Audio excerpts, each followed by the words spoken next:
நடைபெற இருக்கின்ற 2024 நாடாளுமன்ற தேர்தலில் இதுவரை சில அரசியல் கட்சிகள் அவர்களுக்கான கூட்டணி பேரத்தை பேசிக் கொண்டிருக்கிறார்கள். குறிப்பாக தமிழ்நாட்டில் ஆளுகின்ற கட்சி திராவிட முன்னேற்ற கழகம், ஏற்கனவே ஆண்ட அண்ணா திராவிட முன்னேற்ற கழகம், இன்னொரு பக்கம் 10 ஆண்டு காலம் ஆட்சியில் இருக்கின்ற பாரதிய ஜனதா கட்சி, இன்னொரு தடவை ஆட்சியை சுவைத்துவிட வேண்டும் என்று காங்கிரஸ் கட்சி, இப்படி பல கட்சிகள் அவர்களுக்கான கூட்டணி பேரத்தை யாருக்கு எத்தனை சீட்டு, யாருக்கு எவ்வளவு நோட்டு என்று ஒரு பக்கம் பேரம் பேசிட்டு இருக்காங்க. பேரம் பேசுகின்ற இந்த ஆட்சியாளரிடத்துல நாம ஒரு கேள்வி வைக்கிறோம். கிட்டத்தட்ட 1967 திராவிட முன்னேற்ற கழகம் அரியணைக்கு வருது ஆட்சி அதிகாரத்துக்கு. அன்றிலிருந்து இன்று வரை பாராளுமன்ற உறுப்பினர்கள் எத்தனையோ பேர் போயிருக்கிறாங்க. அதே போல அண்ணா திராவிட முன்னேற்ற கழகம் அது உருவான பிறகு அதுல இருந்து பாராளுமன்ற உறுப்பினர்கள் எவ்வளவு பேர் போயிருக்கிறாங்க. அதே போல காங்கிரசும் பாஜகவும் அவர்கள் தேசிய கட்சிகள், அவர்கள் நாடாளுமன்ற உறுப்பினர்கள் எண்ணற்ற பேர் இருந்திருக்கிறாங்க. ஆனால் அவர்கள் யாராவது இந்த 75 ஆண்டு கால இந்தியா குடியரசு பெற்ற பிறகு 75 ஆண்டு காலத்தில் எந்த நாடாளுமன்ற உறுப்பினராவது இந்திய அரசியலமைப்பு சட்டத்தை மாற்றி எழுத வேண்டும் என்றோ அதில் இருக்கின்ற சிக்கல் குறித்தோ யாராவது பேசியிருக்கிறாங்களா? அவங்களுக்கு தெரியாது.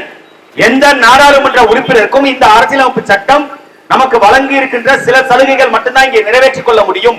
ஆனால் எல்லாத்தையும் மாற்றணும்னா ஒட்டுமொத்தமாக இந்த அரசியலமைப்பு சட்டத்தை மாற்ற வேண்டும் என்று நினைத்திருக்காங்களா? நினைக்கல. அதே போல வெளியுறவு கொள்கை நாம என்ன கேட்கிறோம்? பக்கத்து நாடுகளோடு ஒப்பந்தம் போட்டுக்கிறீங்க, வெளியுறவு கொள்கை ஒன்று தீர்மானிக்கிறீங்க. அந்த வெளியுறவு கொள்கையில் மாற்றம் கொண்டு வருவதற்கு இதுவரை ஒரு நாடாளுமன்ற உறுப்பினர் பேசி இருக்கிறார். இதுவரை நாடாளுமன்றத்தில் இது குறித்து விவாதம் நடந்திருக்கு. யாராவது ஒருத்தர் சொல்லுங்க. யாருக்கும் தெரியாது. நாடாளுமன்ற உறுப்பினர்கள் அது குறித்து பேசினதே கிடையாது. வெளியுறவு கொள்கைனா என்ன, பொருளாதார கொள்கைனா என்ன, அது எதுவுமே தெரியாதவர்களை தான் 75 ஆண்டு காலமாக நம்ம மாறி மாறி ஆட்சி அதிகாரத்துக்கு அனுப்புறோம். குறிப்பா மன்மோகன் சிங் அவர்கள் நிதித்துறை அமைச்சராக இருக்கும் பொழுது தாராளமயமாக்கல் திட்டத்துல இந்தியா கையெழுத்திருக்கு. அந்த தாராளமயமாக்கல் திட்டத்துல கையெழுத்திட்டதன் மூலியமாகத்தான் இன்னைக்கு இந்த நாட்டில் நடக்கின்ற வனக்கொள்ளை, வளக்கொள்ளை, இன்று இந்த நாட்டில் வளர்ச்சி என்ற பெயர்ல விவசாய நிலங்கள் அழிப்பு, இது எல்லாத்துக்கும் காரணம் மன்மோகன் சிங் நிதியமைச்சராக இருக்கும் பொழுது கையெழுத்து போட்டு கொடுத்த அந்த கையெழுத்து தான். உலகமயமாக்கல், தாராளமயமாக்கல் அப்படிங்கிற பேர்ல கார்பரேட் நிறுவனங்களுக்கு, பெரும் முதலாளிகளுக்கு இந்த நாட்டை கூறுபட்டு விற்கிறாங்க. நீங்க எடுத்து பாருங்களேன். தமிழ்நாடு முழுக்க இருக்கின்ற எல்லா மாவட்டத்திலையும் கல்குவாரிகள் இருக்கிற, எல்லா மாவட்டத்தில் மலையையும் உடைக்கிறாங்க. எதுக்காக உடைக்கிறாங்க? யாருக்காக உடைக்கிறாங்க? எந்த நாடாளுமன்ற உறுப்பினராவது இந்த கனிமவள குறித்து, இந்த கனிமவள கொள்ளை குறித்து, இல்ல இங்க நடக்கின்ற இந்த கல் திருட்டு குறித்து யாராவது பேசுறாங்களா? யாரும் பேச மாட்டாங்க. ஏன்னா அவர்களுக்கு கமிஷன் போகுது. இந்த பொள்ளாச்சியில நாடாளுமன்ற தொகுதிக்கு உட்பட்ட இந்த கிணத்துக்கடவு சட்டமன்ற தொகுதியில கல்குவாரிகள் இருக்குதா இல்லையா? மணல் ரீச் இருக்கா இல்லையா? எதுக்காக மண் எடுக்கிறாங்க? செங்கல் சூளைகளுக்கு ஒரு பக்கம் மண் எடுக்கிறது, இன்னொரு பக்கம் மலையை உடைச்சு வீடு கட்டுறோம், ஜல்லி கொடுக்கிறோம் அப்படின்னு எம்சாண்டுக்கு மலையை உடைக்கிறாங்க. இந்த மலையை உடைத்து விட்டால் இங்கு மழை எப்படி பெய்யும்? இதை யாராவது, எந்த ஆட்சியாளராவது, எந்த நாடாளுமன்ற உறுப்பினராவது பேசியது உண்டா? நீங்க குறிப்பா இந்த பொள்ளாச்சி நாடாளுமன்றத்துல இருந்து எங்க அண்ணன் நல்லவரே வல்லவரே சண்முக சுந்தரம் தான் அனுப்பி விட்டீங்க. அவர் முகம் யாருக்காவது ஞாபகம் இருக்கா? அவர் எப்படி இருப்பாரு? மீச வச்சிருப்பாரா? கருப்பா இருப்பாரா? சிவப்பா இருப்பாரா? நெட்டையா இருப்பாரா? குட்டையா இருப்பாரா? யாருக்காவது தெரியுமா? யாருக்கும் தெரியாது. தேர்தல் நேரங்கள்ல வாக்கு சேகரிப்பதற்கு மட்டும், வாக்குகளை பெறுவதற்கு மட்டும் நாடாளுமன்ற உறுப்பினர்கள் வருவாங்க. வாக்குகளை கேட்பதற்கு, பணம் கொடுப்பதற்கு மட்டும் வருவாங்க. ஆனால் அதன் பிறகு எதை பத்தி அவங்களுக்கு கவலை இல்லை. சாலை போடுறது பிரச்சனை, கவலை இல்லை. குடிநீர் மக்களுக்கு கிடைக்கல, பிரச்சனை இல்ல. பேருந்து வசதிகள் இல்ல, பிரச்சனை இல்ல. ரயில் சேவை இல்ல, அது பிரச்சனை இல்ல. தொடர் வண்டிகள் எங்களுக்கு சரியான நேரத்தில் நிறுத்த மாட்டேங்கிறாங்க, சரியா வர மாட்டேங்க, அதை பத்தி எல்லாம் பிரச்சனை இல்ல. எங்களுக்கு ஒரே பிரச்சனை, நாடாளுமன்றத்துக்கு போகணுங்க. சரி, நாடாளுமன்றத்துக்கு நீங்க அனுப்புனீங்கல்ல, எங்க அண்ணன் சண்முக சுந்தரம் பொள்ளாச்சி நாடாளுமன்ற தொகுதிக்கு உட்பட்ட எங்கள் பகுதியில் இதுவரை இவ்வளவு மலையை உடைச்சிருக்காங்க. ஏன் உடைச்சாங்க கேட்டாங்களா? மணல் இவ்வளவு எடுத்திருக்காங்க, ஏன் எடுத்திருக்காங்க கேட்டிருக்காங்களா? இல்ல இங்க கல்வி நிலையங்கள் புதிதாக உருவாக்குவதற்கு நாடாளுமன்றத்தில் குரல் கொடுத்தது உண்டா? எதை பற்றியுமே பேச மாட்டாங்க. அவர்களுக்கு தேவை கமிஷன். மலையை உடைச்சா கமிஷன், மண் எடுத்தா கமிஷன், டாஸ்மாக் கடை போட்டா கமிஷன். இதை தாண்டி வேற என்ன இருக்கு நாடாளுமன்றத்துக்கு? நீங்கள் 1000 ரூபாய் ஒரு ஓட்டுக்கு 1000 ரூபாய் கொடுக்கிறாரு. போன தடவை 500 ரூபாய் கொடுத்துப்பாங்க, இந்த தடவை 1000 ரூபாய் கொடுப்பாங்க. 1000 ரூபாய் எதுக்கு கொடுக்குறாங்க? சரி, 1000 ரூபாய் கொடுக்கிறாரு, அவருக்கு அவ்வளவு வருமானம் வருதா? அவருக்கு மாசம் 1,50,000 ரூபாய் சம்பளம். யாரு? நாடாளுமன்ற உறுப்பினருக்கு மாசம் 1.5 லட்சம் ரூபாய் சம்பளம். அது இல்லாம சோறு இலவசம், போன் இலவசம், கார்ல போற டீசல் இலவசம், டோல் பிளாசால சுங்கச்சாவடியில கட்டணம் இல்ல, எல்லாம் இலவசம். இங்க இருந்து டெல்லிக்கு போறதுனா விமானத்துல சலுகை, எல்லாம் ஃப்ரீ, எல்லாம் இருக்கட்டும். எல்லா செலவுகளையும் சேர்த்து பார்த்தா கூட ஒரு நாடாளுமன்ற உறுப்பினருக்கு குறைஞ்சது ஒரு 2 லட்சம் ரூபாய் இல்ல ஒரு 3 லட்சம் ரூபாய் சம்பளம், எல்லாம் வருமானம் எல்லாம் சேர்த்து இந்த 3 லட்சம் ரூபாய் 2 லட்சம் ரூபாய் சம்பளத்துல உங்களுக்கு எப்படி ஒவ்வொரு முறை தேர்தல் வரும் பொழுதும் 1000 ரூபாய் கொடுக்க முடியுது? 5 ஆண்டுகளுக்கு நீங்க மொத்தமா கணக்கு பண்ணா சம்பளத்தினுடைய எண்ணிக்கை அதிகபட்சம் 1 கோடி வரும். 1 கோடி சம்பாதிக்கின்ற நாடாளுமன்ற வேட்பாளர், நாடாளுமன்ற உறுப்பினர்கள் உங்களுக்கு 1000 ரூபாய் கொடுத்தா 10 லட்சம் பேர் கொடுக்கணும்.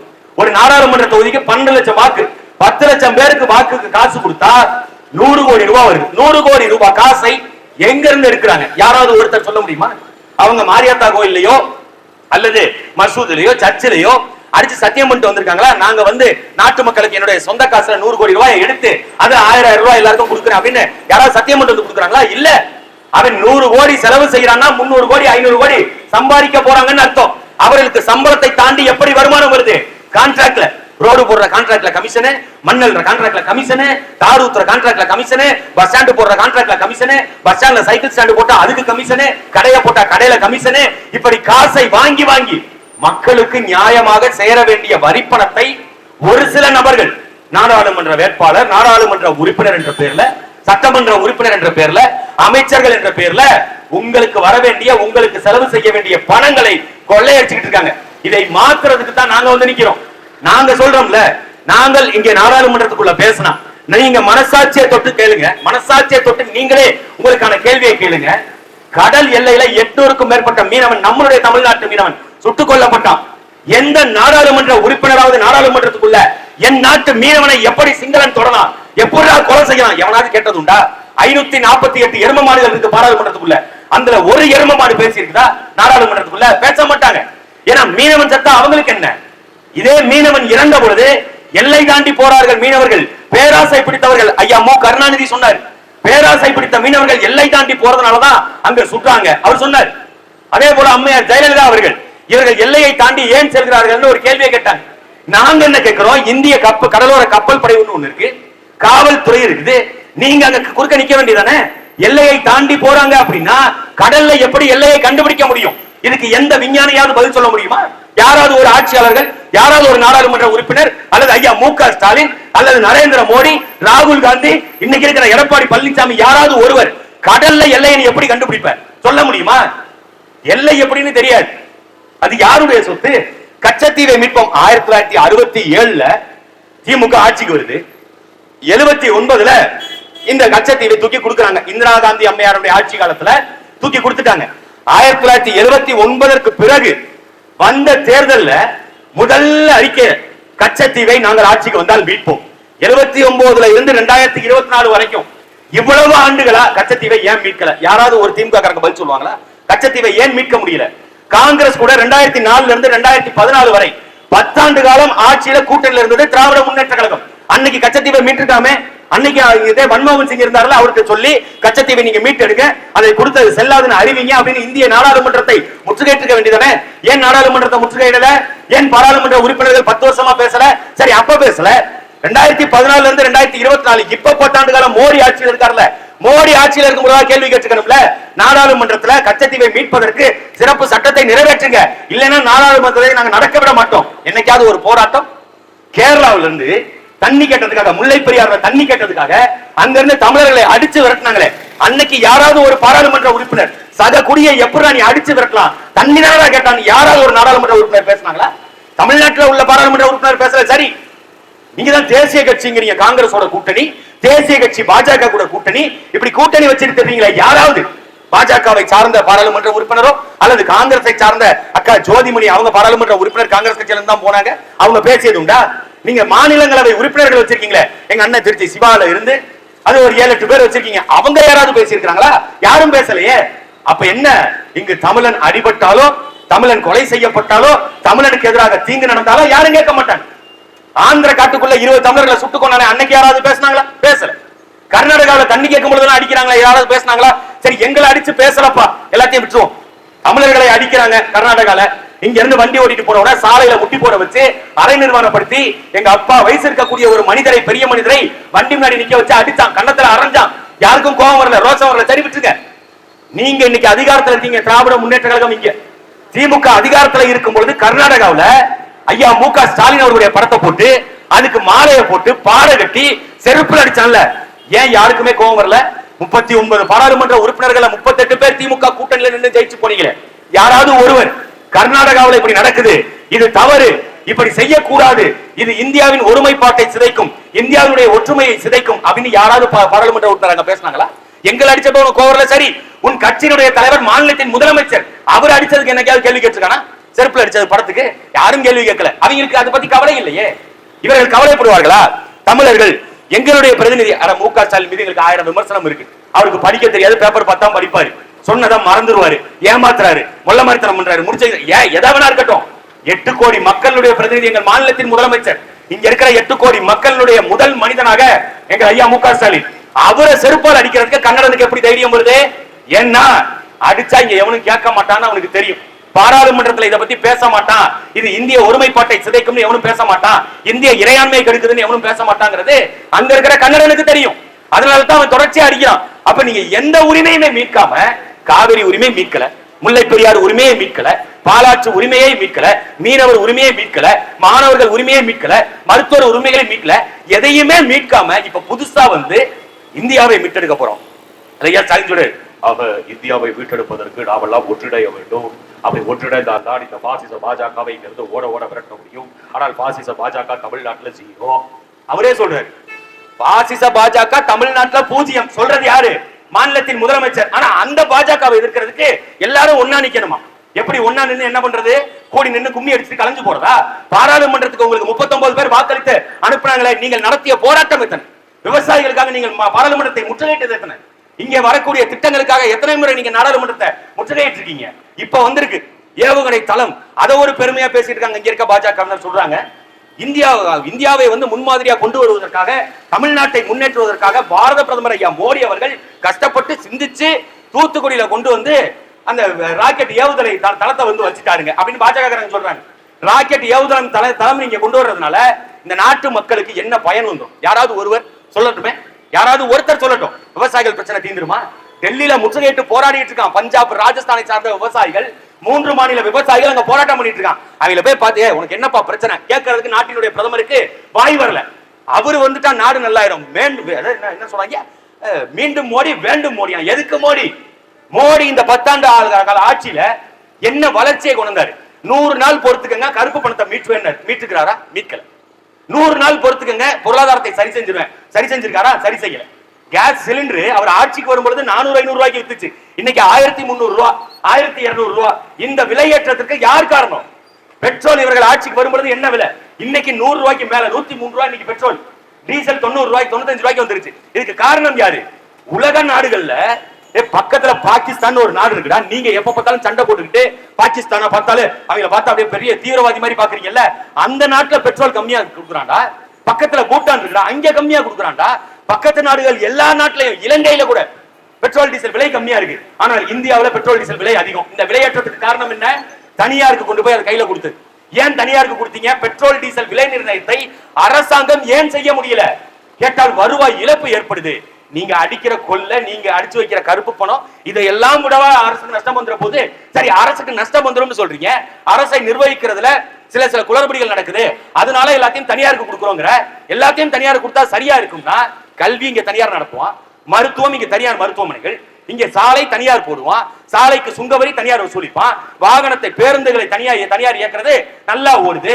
அரசு இயக்குகின்ற பேருந்துகள் ஓட்ட உடசலா இருக்கு, அதுல முன்னாடி ஏற மொழி இறங்க மொழி இருந்துச்சு. இப்பெல்லாம் தமிழ்நாடு அரசு போக்குவரத்து கழகத்துல 3வது வழி ஒன்று வச்சிருக்கான்.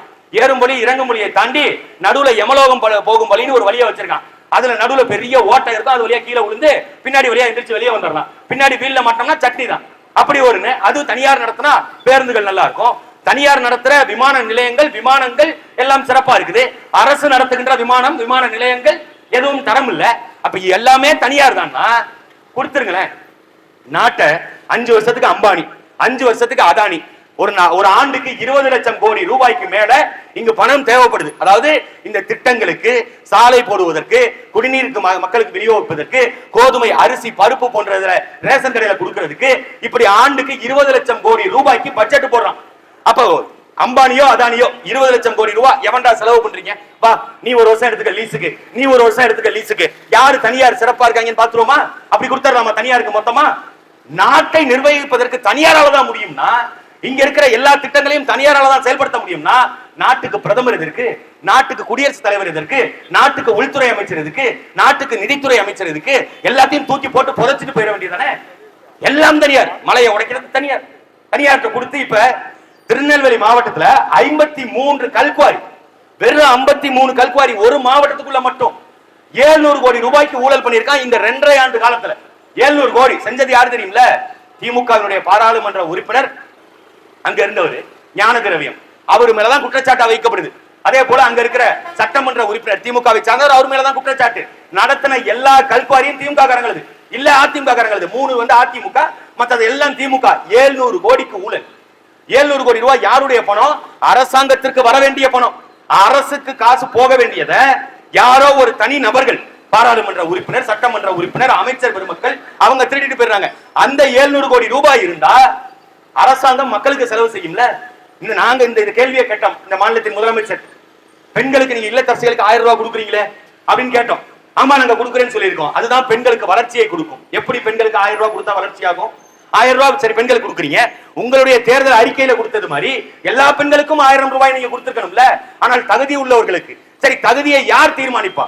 யார் அந்த தகுதியை சரி வந்து இதுதான் தகுதி, 1000 ரூபாய் இல்லத்தரசிகள் வாங்குறதுக்கு இதுதான் தகுதின்னு யார் சொல்லுவான்னு கேட்டா அரசாங்கம் சொல்லும்.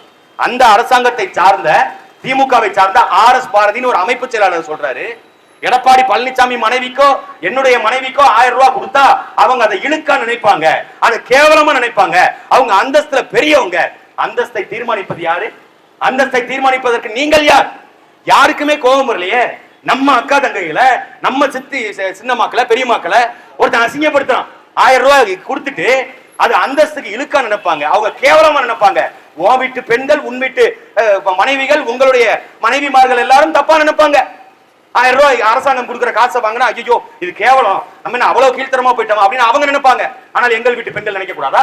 அப்ப எங்கள் வீட்டு பெண்கள்னா உங்களுக்கு இலக்காரமா? இந்த கேள்வியை யாராவது கேட்டதுண்டா? யாரும் கேட்க மாட்டான். அந்த இலவசம் கொடுக்கிறது நம்ம காசு தானே, நம்ம காசு தானேப்பா நமக்கு வருது. நம்ம காசு அவங்க கைக்கு எப்படி போச்சு? நம்ம காசை வாங்கி அவன் நமக்கு செலவு செய்கிற அளவுக்கு நமக்கு ஏன் பொருளாதார வீழ்ச்சி வந்துச்சு? எதனால இந்த 1000 ரூபாய் எதிர்பார்த்து நம்ம காத்திருக்க வேண்டியது இருக்கு? எதனால பொங்கல் அன்னைக்கு இலவச வேட்டி சேலைக்கு காத்திருக்க வேண்டியது இருக்கு? எதனால அரிசி பருப்பு இலவசமா கொடுத்தாதான் நம்ம வீட்டுல சமைக்க முடியுங்கிற நிலை இருக்கு? இந்த நிலைக்கெல்லாம் காரணம் நம்ம தான். தப்பானவர்களை ஆட்சி அதிகாரத்துக்கு அனுப்பி, தப்பானவர்களுக்கு வாக்கு செலுத்தி, எவன் கொள்ளையடிக்கிறானோ, எவன் கொலை பண்றானோ, எவன் திருட்டுத்தனம் பண்றானோ அவனுக்கு தேடி தேடி போய் ஓட்டு போடுறது, நேர்மையாக நிற்பவர்களை புறம் தள்ளுவது. எங்க அண்ணன், எங்க ஐயா நல்ல கண்ணு இந்திய சுதந்திர போராட்டத்துக்காக போராடினவரு, சிறைச்சாலைக்குள்ள பல கொடுமைகளை அனுபவிச்சாரு. அவரை நம்ம நாடாளுமன்றத்துக்கு அனுப்புறோமா? அவரை நம்ம சட்டமன்றத்துக்கு அனுப்புறோமா? இல்லையே, நம்ம அவரை நிராகரிக்கிறோம்.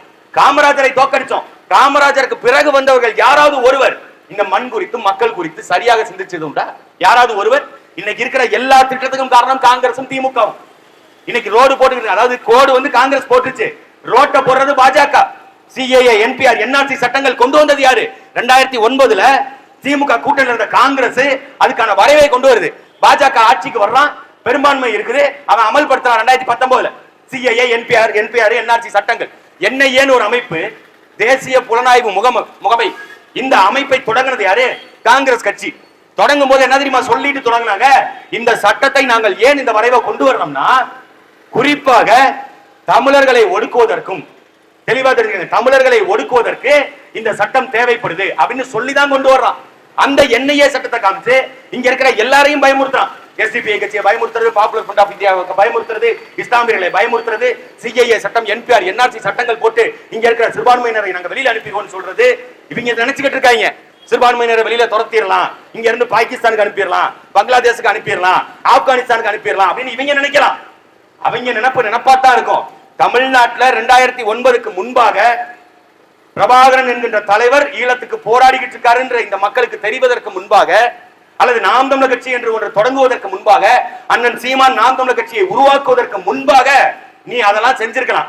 இப்ப அதெல்லாம் செய்யறதுக்கு வாய்ப்பே கிடையாது. எங்களை தாண்டிதான் இங்க இருக்கிற சிறுபான்மையினர் சொல்லக்கூடிய கிறிஸ்தவர்கள் மீதோ இஸ்லாமியர்கள் மீதோ கை வைக்க முடியும். அவர்கள் யாரு?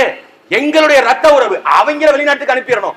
முதல்ல இப்படி சொல்றாங்க பாருங்க. அவங்க எல்லாம் பார்சல் பண்ணி அவன் எங்க இருந்து வந்தான், கைபர் போலாந்துல இருந்து வந்து இல்ல அங்கிட்டு போடான்னு அங்க அனுப்பி விடணும். அந்த ஆண்மை, அந்த திறன் இந்த ஆட்சியாளர்கிட்ட இருக்கா? இவர்களால எதிர்த்து பேச முடியுமா? மோடியை எதிர்த்து பேச மாட்டாங்க, நிர்மலா சீதாராமன் எதிர்த்து பேச மாட்டாங்க, அமித்ஷாவை எதிர்த்து பேச மாட்டாங்க. அமித்ஷாவை எதிர்த்து பேசினாலோ, நிர்மலா சீதாராமன் எதிர்த்து பேசினாலோ, மோடி எதிர்த்து பேசினாலோ இடி ரைடு வந்துரும், ஐடி ரைடு வந்துரும். பயம். செந்தில் பாலாஜி உள்ள போனது போல, பொன்முடி மாட்டிக்கிட்டு முழிக்கிறது போல, எம்எல்ஏ பதவி ராஜினாமா பண்ணது போல நிறைய நடக்கும்.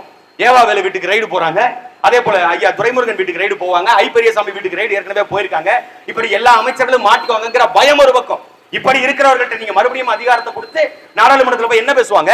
இந்தியா கூட்டணி அமைக்கிறாங்க. சரி, இந்தியா கூட்டணியில மாநில சுயாட்சியை மீட்பதற்கு நீங்க என்ன கோரிக்கை வச்சிருக்கீங்க காங்கிரஸ்ட? கல்வியை மாநில பட்டியலில் கொடுத்துருங்க, மருத்துவத்தை மாநில பட்டியலில் கொடுத்துருங்க, இங்க இருக்கிற ஏர்போர்ட் விமான நிலையங்கள் அதை அரசாங்கம் எடுத்து நடத்துவதற்கு மாநிலத்துக்கு உரிமை கொடுங்க. குறைந்தபட்சம் அவர்களிடத்துல, காங்கிரஸ் இடத்துல ஒரு கோரிக்கை, இந்த சட்டங்களை எல்லாம் நாங்கள் நிறைவேற்றிக் கொள்வதற்கு எங்களுக்கு அதிகாரம் கொடுங்க.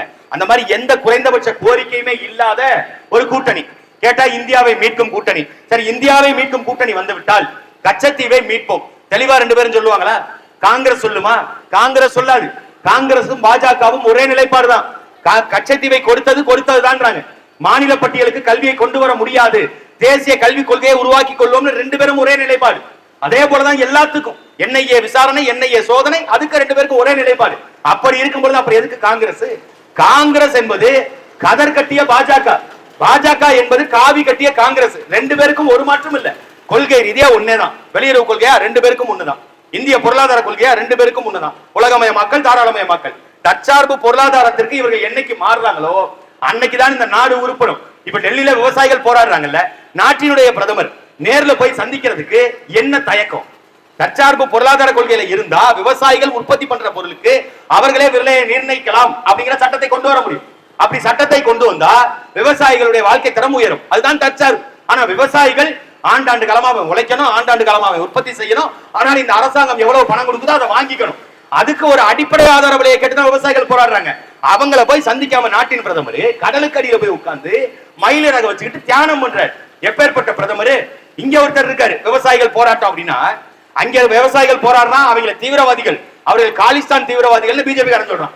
இங்க ஒருத்தர் இருக்காரு சட்டமன்றத்துக்குள்ள, நம்ம மாநிலத்தின் முதலமைச்சர். இங்க மேல்மாலை செய்யாறு பக்கத்துல, மேல்மாலை திருவண்ணாமலை மாவட்டத்துல சிப்காட் வேண்டாம், விவசாய நிலங்களை அழித்து விட்டு சிப்காட் எதற்கு அப்படின்னு விவசாயிகள் ஒரு பக்கம் போராட்டம் பண்றாங்க. போராடுகின்ற விவசாயி மீது குண்டாஸ் போட்டு அவரை 6 மாதம் சிறைப்படுத்தணும்னு நினைச்ச ஒரே அரசாங்கம் நம்ம திராவிட மாடல் அரசாங்கம். போராடுற விவசாயி அவன் தீவிரவாதிங்கிறான், இவன் குண்டாசுங்கிறான். ரெண்டு பேருக்கும் என்ன வித்தியாசம்? ரெண்டு பேருக்கும் என்ன மாற்று? சிப்காட் இல்லைன்னா எப்படிங்க தொழில் வளர்ச்சி வரும்? இதை பேசுறதுக்கு ஒரு அமைச்சர் ஏவா வேலு. ஏன்னா அவர் ஊர்ல வரப்போகுது, கமிஷன் வாங்கிட்டாரு, இப்ப தனியார் நிறுவனங்கள்ட்ட பணத்தை வாங்கி கொளுத்துட்டாரு. இப்ப அவனுக்கு எப்படியாவது கம்பெனி கட்டி கொடுக்கணும். அந்த காசுக்காக வாங்கின காசுக்கு கூது அந்த கொய்யா ஏவாவேலு அவர் சட்டமன்றத்துல பேசுறாரு. போராடுபவர்கள் எல்லாம் விவசாயிகள் கிடையாது, அதெல்லாம் சும்மா ஏமாற்ற வேலை. வேறு மாவட்டத்துல இருந்து வந்து போராடுறாங்க. வேறு மாவட்டத்துல இருந்து வந்து போராடினாலும் விவசாயிகளுக்காக தானே போராடுறாங்க. இப்ப டெல்லியில போய் இங்க இருந்து ராஜஸ்தான்ல இருந்து போறாங்க, பஞ்சாப்ல இருந்து போறாங்க, தமிழ்நாட்டுல இருந்து நீங்க பாராளுமன்றத்துக்கு போறீங்க. நீங்க போய் போராடும் பொழுது தமிழ்நாட்டுல இருந்து வந்து இங்க போராடக்கூடாதுங்க, நீங்க தமிழ்நாட்டிலே போராடுங்கன்னு சொன்னா நல்லா இருக்குமா? அதுக்கு தானே நாடாளுமன்றம் இருக்கு, அதுக்கு தானே டெல்லி தலைநகரா வச்சிருக்கீங்க. அப்ப அங்க போய் போராடுவது போல செய்யாறுல மக்கள் போராடுறான். அதை இவர்கள் ஏமாற்றுறது, மடைமாற்றுவது, அவர்களை தீவிரவாதிகள்ங்கிறது, அவங்களை குண்டாசுங்கிறது, அவர்கள் விவசாயிகளே கிடையாதுங்கிறது. ரெண்டு பேரும் ஒரே நிலைப்பாடு தான். அதனாலதான் நாங்க அதை வேண்டாங்க. எண்ணற்ற சிக்கல் இந்தியாவில் இருக்குதுங்க, எண்ணற்ற பிரச்சனைகள் போய்கிட்டு இருக்கு. ராணுவம் சரியா இருக்குதா? ராணுவத்துல இருக்கிற இது போர் கருவிகள் சரியா இருக்கா? துப்பாக்கி குண்டு வெடிக்கலன்னு ராணுவ வீரர் சொல்றான். சப்பாத்தி இங்க சரியா போடல, எங்களுக்கு சோரே சரியா போடலன்னு ராணுவ வீரர் புகார் எடுக்கிறான், காணொலி எடுத்து அனுப்புறான். இவர்கள் ஆட்சியாளர்கள், இங்க இருக்கிறவங்க யாராவது ஒருவர் ராணுவ வீரர் எடுத்து பேசுவாங்களா? தேர்தல் மட்டும் வரட்டுமே. இப்ப பாஜக எல்லாம் பேசுவாங்க, நீங்க வேணா பாருங்க. இந்த கோயம்புத்தூர் மண்டலத்துல பேசுவான், சியாச்சின் பனி உச்சியிலே அங்க பாருங்க ராணுவ வீரர்கள் எவ்வளவு கஷ்டப்பட்டு இருக்காங்க, வெயிலையும் மழையிலையும் பனியிலையும் கஷ்டப்படுறாங்களே. அப்படிப்பட்ட ராணுவ வீரர்களை போற்றுவதற்காக ஒரே தலைவர், நம்மளுடைய தலைவர் மோடி அவர்கள் மட்டும்தான். அவரை காப்பாற்றுவதற்கு, இந்தியாவை மீட்டெடுப்பதற்கு, இந்தியாவை பாதுகாப்பான நாடாக மாற்றுவதற்கு தயவு செய்து மறுபடியும் மோடிக்கு போறீங்க. போட்டு 2019 புல்வாமான்னு ஒரு பகுதி முழுக்க முழுக்க ராணுவ கட்டுப்பாடு, 8 அடுக்கு பாதுகாப்பு நிறைந்த பகுதி. அந்த பகுதிக்குள்ள 8 அடுக்கு பாதுகாப்பையும் தாண்டி ராணுவ வீரர்கள் போயிட்டு இருக்கிற வாகனத்தின் மீது வெடிமருந்தை கொண்டு ஒரு காரை வச்சு வெடிச்சு ராணுவ வீரர்கள் அத்தனை பேரும் செத்து போனான். நாட்டினுடைய பிரதமர் வெக்கி தலை குனிஞ்சாரா? நாட்டினுடைய பிரதமர் ராணுவத்தை காப்பாற்றுறவரு, ராணுவ வீரர்களை காப்பாற்றுறவரு ஏதாவது ஒன்று.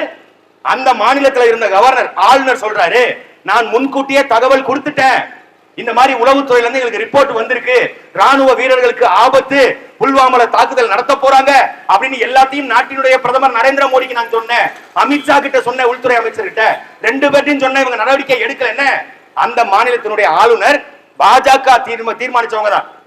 பாஜக அந்த ஜம்மு காஷ்மீர் மாநிலத்துக்கு இவங்களே அறிவிச்ச ஆளுநர் சொல்றாரு, நான் முன்னாடியே சொன்னேன்னு. அப்ப ராணுவ வீரர்கள் சாகட்டும், அதை வச்சு அரசியல் செய்து எப்படியாவது நம்ம மறுபடியும் 2019 நாடாளுமன்ற தேர்தலில் ஜெயிச்சரலான்னு திட்டமிட்டு 47 பேரை பலி கொடுத்தவர் தான் இந்த நரேந்திர மோடி. இவருக்கு வாக்களிக்கணுமா? நம்ம எதுக்கு வாக்களிக்கணும்? உன்னுடைய நீ பாகிஸ்தான் பத்தி கேட்கறான்ல, நான் ஒன்னே ஒன்னு கேட்கிறேன். உண்மையிலுமே ஐயா மோடி அவர்களுக்கு தெம்பு இருக்குது, அவருக்கு 56 இன்ச்சு மார்புங்க, பெருசா இருக்குங்க, பாகிஸ்தான்கார பார்த்தா பயந்துருவாங்க, அவன் பார்த்தா ஒண்ணு கடிச்சுவாங்க, பேசுறீல்ல எல்லாம் சரி. நாட்டினுடைய பிரதமர் மோடி அவ்வளவு தைரியமான ஆளு, அவ்வளவு தெம்பான ஆளு, சண்டை போட தைரியம் இருக்கிறவரு, இங்கிட்டு பாகிஸ்தானை பார்த்தா பாகிஸ்தான் தேசத்தை நான் அழித்து விடுவேன், பாகிஸ்தானினுடைய அடக்குமுறையை ஒழித்து விடுவேன் அப்படின்னு பேசுறாருல. அந்த நரேந்திர மோடிய கொஞ்சம் கிழக்கு பக்கமா திரும்பி, உன்னுடைய மாநிலம் அருணாச்சல பிரதேசம், உன்னுடைய மாநிலம் அருணாச்சல பிரதேசத்துக்குள்ள, உன்னுடைய நாட்டுக்குள்ள ஒரு கிராமத்தை சீனாக்காரன் உருவாக்கிட்டான். அந்த கிராமத்தை எப்படி நீ ஆட்டைய போடலாம், என்னுடைய நிலத்தை நீ எப்படி கை வைக்கலாம்? இந்த நாட்டினுடைய பிரதமர் ஐயா நரேந்திர மோடி அவர்கள் என்னைக்காவது கேள்வி கேட்டுப்பாரா சீனாவை பத்தி? இவங்களுடைய தைரியம் முழுக்க பாகிஸ்தான் இருக்கும், இவங்களுடைய தைரியம் முழுக்க ஆப்கானிஸ்தான் இருக்கும், இவங்களுடைய தைரியம் முழுக்கவே இங்க இருக்கிற நாட்டு மக்கள்கிட்ட இருக்கும். NIA, CIA, NPR சட்டத்தை போட்டு நம்மளை கொல்லுவான். ஆனால் எது பக்கத்து தேசம் சைனா, அவன் என்னுடைய நிலத்தை ஆக்கிரமிச்சிருக்கான். ஒரு ராணுவ நடவடிக்கை, ஒரு சண்டை, ஒரு போர் எதுவும் கிடையாது. அதை பற்றி இவர்களுக்கு கவலை இல்லை. அருணாச்சல பிரதேசம் பறிபோனா நமக்கு என்ன, தமிழ்நாடு பறிபோனா நமக்கு என்ன? தமிழ்நாட்டு எல்லையில மீனவன் சுட்டுக் கொல்லப்படுறான்னு சொல்றோம்ல, அந்த மீனவனை சுட்டுக் கொள்ள சொல்வது யாரு? சீன அரசாங்கம். இலங்கை அரசாங்கத்திற்கு சொல்லி சுட சொல்றான். இது இங்க இருக்கிற நாட்டு ஆளுநர் ஐயா மோடிக்கு தெரியாதா? அமித்ஷாக்கு தெரியாதா? எல்லாருக்கும் தெரியும். தெரிஞ்சு அமைதியா இருக்கிறான்னா நம்மளை பற்றி அவர்களுக்கு கவலை இல்லை. நம்ம கஷ்டப்பட்டா அவனுக்கு கவலை இல்ல, நம்ம செத்தா அவனுக்கு கவலை இல்ல, நமக்கு தண்ணி இல்லைன்னா அவனுக்கு கவலை இல்ல, நமக்கு மழை இல்லைன்னா அவனுக்கு கவலை இல்ல, நம்முடைய வாழ்வாதாரம், வாழ்க்கை தரம் எதை பத்தியும் கவலைப்படாதவர்களுக்கு நீங்கள் வாக்களிக்க போறீங்களா? அடுத்த தலைமுறை பிள்ளைகள் இங்கு வாழ முடியுமாங்கிற சிந்தனையை உங்கள் மனதில் வைங்க. அதை மனசுல வச்சு நீங்க அதுக்கப்புறம் வாக்கு செலுத்துங்க. வாக்கு செலுத்துறதுக்கு முன்பாக தேர்தலில் காசு கொடுப்போம், எல்லா கட்சியும் காசு கொடுக்கும், வாங்கிக்கங்க, தாராளமா வாங்கிக்கங்க. உங்க வீட்டு காசு தான், ஏன்னா உங்களுடைய காசை தான் கொள்ளையடிச்சு கொண்டு போயிருக்காங்க, திருப்பி கொண்டு வந்து கொடுப்பாங்க, வாங்கிக்கங்க. வாங்கி பால் அடிச்சு சத்தியம் வாங்குறேன், அதுல சத்தியம் வாங்குறேன், எதுலையாவது அடிச்சு சத்தியம் வாங்குவான். சத்தியம் பண்ணி கொடுக்குறீங்களா? சத்தியமும் பண்ணி கொடுங்க. ஆனால் அந்த சத்தியத்துக்கு உண்மையாக இருக்காதீங்க, ஏன்னா அந்த சத்தியம் செல்லாது. நீங்க சத்தியம் பண்ணி கொடுக்குற எதிர்த்தரப்புல இருக்கிறவன் குறைந்தபட்ச நேர்மையாளராக இருக்கணும், குறைந்தபட்சம் அவன் அறமுள்ளவனா இருக்கணும், குறைந்தபட்சம் நியாயமானவனா இருக்கணும். எதுவுமே இல்லாது இங்கு மலையை உடைத்து விற்கிறவன், மணலை திருடி விற்கிறவன், சாராயம் காட்சி விற்கிறவன், கட்டப்பிடி குடிச்சவன், ஏற்கனவே சாராயம் காட்சி வித்தவன், இவர்களை நம்பி நம்ம வாக்கு செலுத்தி அவர்களுக்கு நம்ம சத்தியம் செஞ்சு கொடுத்து அந்த சத்தியம் ஒரு பொழுதும் நம்மளை பாதிக்காது. அதுல முதல்ல தெளிவா இருங்க. இவர்களுக்கு வாக்களிக்கும் முறையை முதல்ல மாத்துங்க. திமுக விட்டா அதிமுக, அதிமுக விட்டா திமுக, பாஜக விட்டா காங்கிரஸ், காங்கிரஸ் விட்டா பாஜக. எதுக்கு இவங்க 4 பேரும்? உங்களுடைய உரிமைக்கு எந்த இடத்தில் இந்த 4 கட்சிகளும் நின்றுருக்கு? இல்ல மற்ற கட்சிகள், கூட்டணி கட்சி, அவங்க பாவம், அவங்க வந்து நோட்டுக்கும் சீட்டுக்கும் விலை போறாங்க, அவங்க நம்ம எதுவும் சொல்ல முடியாது, விட்டுருவோம். ஆனால் இவர்கள் அதிகாரத்தில் இருக்கிறாங்க, அமைச்சர் பொறுப்புல இருந்திருக்கிறாங்க, இந்த நாட்டை ஆண்டிருக்கிறாங்க. இவர்கள் நமக்கு செய்தது என்ன? வளர்ச்சிங்கிற பேர்ல 1000 ரூபாய் கொடுக்கிறது, வளர்ச்சிங்கிற பேர்ல இலவசம் கொடுக்கிறது, வளர்ச்சிங்கிற பேர்ல விவசாய நிலத்தை ஆட்டைய போடுறது, வளர்ச்சிங்கிற பேர்ல மலையை உடைச்சு விற்கிறது, இதுதான் வளர்ச்சியா? இதை தாண்டி வளர்ச்சி இல்ல. விவசாயத்தை மேம்படுத்துவதற்கு, பெருக்குவதற்கு இங்க 1000 திட்டம் இருக்கு. அந்த திட்டத்தை எல்லாம் நாங்க தெரிஞ்சவா சொல்லும்போது எங்களை கிண்டல் பண்றோம். ஆடு மாடு மேய்க்க சொல்றாங்க, விவசாயம் செய்ய சொல்றாங்க, இதெல்லாம் ஒரு வேலையாங்க?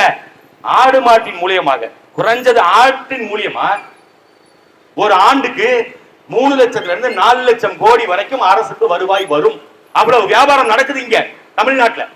மாட்டை ஏற்றுமதி செய்யறதுல இந்தியாவுக்கு முதலீடு இருக்குது, இந்தியாவுக்கு பங்கு இருக்குது, இந்தியாவுக்கு வருமானம் இருக்கு. மோடியே சொல்றாரு, பீஃப் எக்ஸ்போர்ட்ல, அதாவது மாடுகளை ஏற்றுமதி பண்றதுல உலகத்துல 2ஆம் இடத்துல இந்தியா இருக்குதுங்கிறார்.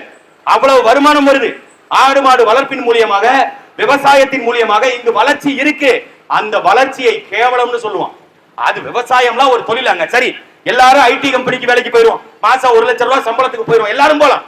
மருத்துவர், எல்லாரும் மருத்துவர் ஆயிடுவோம், எல்லாரும் செவிலியர் ஆயிடுவோம், எல்லாரும் பொறியாளர் ஆயிடுவோம், எல்லாரும் வேற வேற வேலைகளை பார்க்க போயிருவோம். விவசாயம் யாரு பாப்பா? நாளைக்கு ஐயா ஸ்டாலின் வந்து பாப்பாரா? இல்ல உதயநிதி ஸ்டாலின் வந்து பாப்பாரா? யாரு விவசாயம் பாப்பா? தட்டுக்கு சோறு எங்க இருந்து வரும்? சோறு எங்க இருந்து வரும்? எல்லாரும் விவசாயத்தை கைவிட்டு வெளியே போயிட்டா விவசாயத்தை யாரு பாப்பா? இந்த கேள்விக்கு இந்த ஆட்சியாளர் பதில் சொல்ல முடியுமா? உணவுப் பொருட்களை வெளிநாட்டில இருந்து இறக்குமதி செய்ய முடியுமா? ஏற்கனவே இங்க வெங்காயத்தை உருவாக்க முடியாம, வெங்காயத்தை இங்க உற்பத்தி செய்ய முடியாத இந்த வெங்காயங்கள் கையில ஆட்சி அதிகாரம் போனதுனால ஈஜிப்ட்ல இருந்து வெங்காயம் வாங்குறான் இந்தியாவுக்கு. இப்ப அடுத்து பூண்டு வெளியில இருந்து வாங்கிட்டு இருக்கான். பூண்டு விலை இங்க ஏறிட்டு இருக்கு. பூண்டை உற்பத்தி செய்ய முடியல. இப்படிப்பட்டவர்கள்ட்ட அரிசி பருப்பு நீங்க இறக்குமதி பண்ணி கொடுத்துருவானா? ஏற்கனவே இங்க ரேஷன் கடையில கொடுக்கிற அரிசியை யாராவது சாப்பிட முடியுமா? நரேந்திர மோடி சாப்பிடுவாரா? அல்லது இந்த நாட்டு மாநிலத்தின் முதலமைச்சர் ஐயா மு.க. ஸ்டாலின் வீட்டுல ஒருவேளை வேணா ஒரு வாய் ரேஷன் கடையில போடுற அரிசி எடுத்து சாப்பிடுவாங்களா?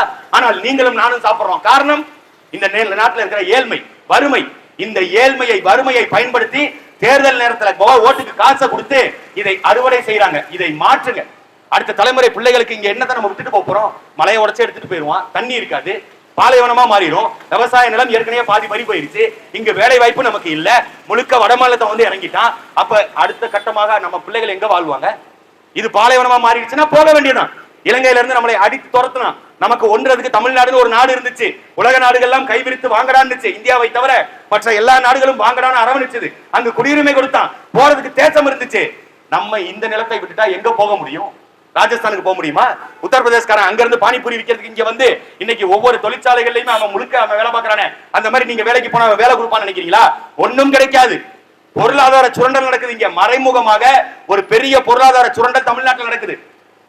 நீங்க திருப்பூர், கோயம்புத்தூர், ஈரோடு இந்த 3 மாவட்டத்துல மட்டும் கிட்டத்தட்ட 3 கோடி வட இந்தியன் வேலை பார்க்கணும். ஒருத்தனுக்கு ஒரு நாளைக்கு குறைஞ்சது 250 ரூபா 300 ரூபாய் சம்பளம் வச்சுக்கிட்டாலும் எவ்வளவு காசு தமிழ்நாட்டினுடைய வருவாய் அவங்களுக்கு போகுதுன்னு பாருங்க. உத்தரப்பிரதேசத்துக்கு அவங்க தொழிலாளிக்கு போகுது.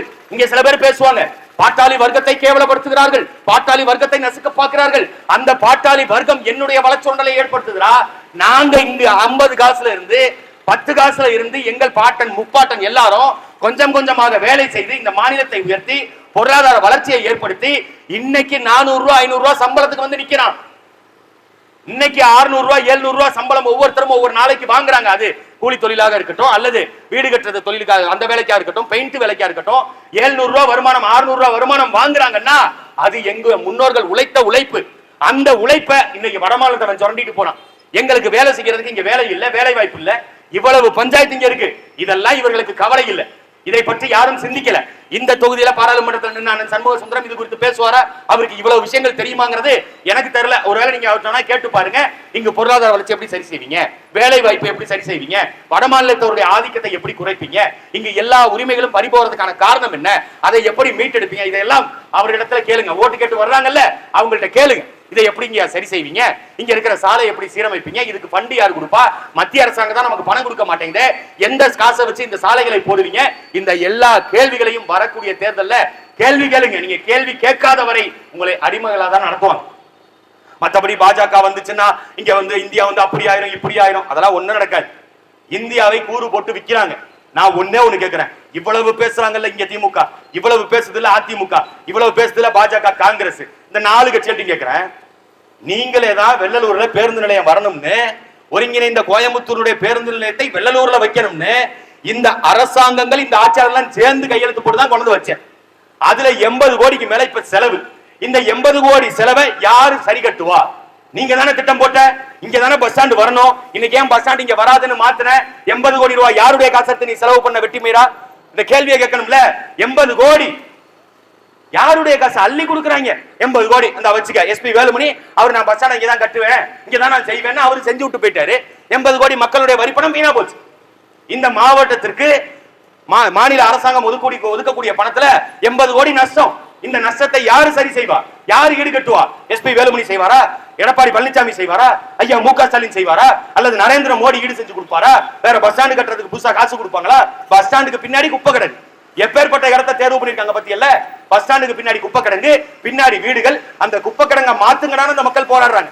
இன்று வரை ஒரு கோரிக்கை நிறைவேற்றப்படல. இன்று வரை அவர்கள் கோரிக்கை கேட்கப்படல. மாநில அரசும் ஒண்ணுதான், மத்திய அரசும் ஒண்ணுதான். இவர்கள் உங்கள் உரிமைக்காக நிக்க மாட்டாங்க. உங்கள் உரிமைகளுக்காக உங்களுடைய குரலாக நாடாளுமன்றத்தில் ஒலிக்கணும்னா இந்த நாடாளுமன்ற தேர்தல்ல பொள்ளாச்சி நாடாளுமன்ற தொகுதியில நாம் தமிழர் கட்சியுடைய வேட்பாளர் அண்ணன் சுரேஷ்குமார் அவர்களுக்கு நீங்கள் விவசாய சின்னம், இப்ப விவசாய சின்னமும் எங்களுக்கு இல்லங்களாம். இது எப்படின்னா பயமுறுத்துறாங்களாம். சின்னத்தை பறிச்சுட்டா நாம் தமிழர் கட்சியை முடக்கிற முடியும், சின்னத்தை பறிச்சுட்டா இவங்க சோர்ந்துருவாங்க.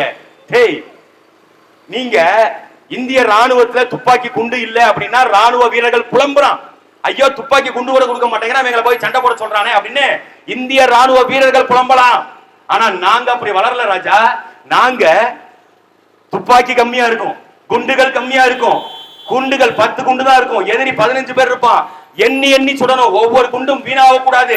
அப்படி அங்க நிலத்துல ஈழத்துல போராடிய எங்கள் தலைவன் பிரபாகரனை பார்த்து வளர்ந்து வந்தவங்க நாங்க. நீங்க சின்னத்தை முடக்கிட்டா, சின்னத்தை புடுங்கிட்டா பயந்து வீட்டுக்குள்ள முட்டி போட்டு உட்காந்து நாங்க உட்காந்து அழுதுகிட்டு இருப்போம். ஐயோ சின்னத்தை புடுங்கிட்டா என்னங்க பண்றது அப்படின்னு கண்ணீர் வடிப்போம். அப்படிலாம் ஒண்ணும் கிடையாது. முன்பை விட 10 மடங்கு வீரியமாக நாங்க காலத்துல பாய்வோம். நீ எந்த சின்னத்தையும் கூட நாங்கள் அது இந்த மக்கள் மத்தியில கொண்டு போய் விதைப்போம். அதுக்கான தைரியமும் தெம்பும் எங்கள்கிட்ட இருக்கு. எங்க திமுக ஒரு தடவை இந்த சின்னத்தை விட்டு வேற சின்னத்துல நெல்லுங்கன்னு சொல்லுங்க பாப்போம். முடியுமா? முடியாது. ஏன்னா மக்கள் மனதுல ஆழ பதிஞ்சிருக்கு. திமுகனா சூரியன், ஜெயலலிதா, எடப்பாடி பழனிசாமி, அதிமுக அப்படின்னா உடனே ரெட்டல இப்படி பதியுது. நீங்கள் இப்படி சின்னத்தை பார்த்து பார்த்து வாக்களித்ததுனாலதான் அவர்கள் மக்களுடைய என்ன ஓட்டத்தையோ என்ன கவனத்தையோ இதையெல்லாம் அவங்க கவனிக்கிறது இல்ல. இதை மாற்றுவதற்கு கடைசி வாய்ப்பு. விவசாய சின்னம் கொடுத்தா விவசாய சின்னத்துல நிப்போம். இல்ல எந்த சின்னம் இந்த தேர்தல் ஆணையம் ஒதுக்குதோ அந்த சின்னத்தில் நாங்கள் நிற்போம். எந்த சின்னத்தில் நின்னாலும் உங்களுடைய வேட்பாளராக நீங்க மனதில் நிறுத்த வேண்டியது மருத்துவர். நாங்க நிறைய பேருக்கு நாடாளுமன்றத்துக்குள்ள மருத்துவம் பார்க்கறதுக்கு வேலை இருக்குது. பல பேர் அங்க மெண்டலா திடுறான், அவனுக்கு எல்லாம் ட்ரீட்மெண்ட் கொடுக்க வேண்டியது இருக்கு. அதுக்காகவாது எங்கள் அண்ணன் சுரேஷ்குமார் அவர்களுக்கு எந்த சின்னத்தில் நின்னாலும் நாம் தமிழ் கட்சி வேட்பாளர் நிற்கிற சுரேஷ்குமார் அவர்களுக்கு வாக்களிங்க, வாய்ப்பளிங்க. இந்த வாய்ப்பு என்பது நீங்கள் மிரல்ற அளவுக்கு இருக்கும். இவரை நாடாளுமன்ற உறுப்பினராக நீங்க தேர்ந்தெடுப்பதற்கு எடுத்துட்டீங்க. அதுக்கப்புறமேட்டு நீங்க இனிமேல் இது போன்ற நபர்களை தான் தேர்ந்தெடுக்கணும் அப்படிங்கிற நிலையை நாங்கள் உருவாக்குவோம். மற்ற நாடாளுமன்ற உறுப்பினர்கள் மாதிரி நாங்க ஓட்டு கேட்டுட்டு அந்த நேரத்துக்கு மட்டும் வந்துட்டு ஓடி ஒளிர ஆள் கிடையாது. எங்கள் அண்ணன் சுரேஷ்குமார் உங்க இடத்துல வருவார், வாக்கு கேட்பாரு. நீங்கள் வாக்கை செலுத்துங்க. நாளைக்கு ஒரு பிரச்சனை, இந்த சாலை ஏன் இப்படி இருக்கு, நாடாளுமன்ற உறுப்பினர் சட்டையை போட்டு பிடிச்சு கேட்க முடியும். குடிநீர் எனக்கு ஏன் வரல கேட்க முடியும். அரசு பேருந்துகள் எங்களுக்கு ஏன் சரியா இயக்கிறதுல கேட்க முடியும். அப்படிப்பட்ட ஒரு எளிய வேட்பாளரை, மருத்துவரை இந்த காலத்தில் நிறுத்தி இருக்கோம். அவருக்கு வாய்ப்பளிங்க. நாம் தமிழர் கட்சியை நாடாளுமன்றத்துக்குள்ள அனுப்புங்கள். இந்த நாட்டை மாற்றி காட்டுவோம். நம்பிக்கையோடு நில்லுங்கள். நன்றி, வணக்கம். நாம் தமிழர், நாமே தமிழர்.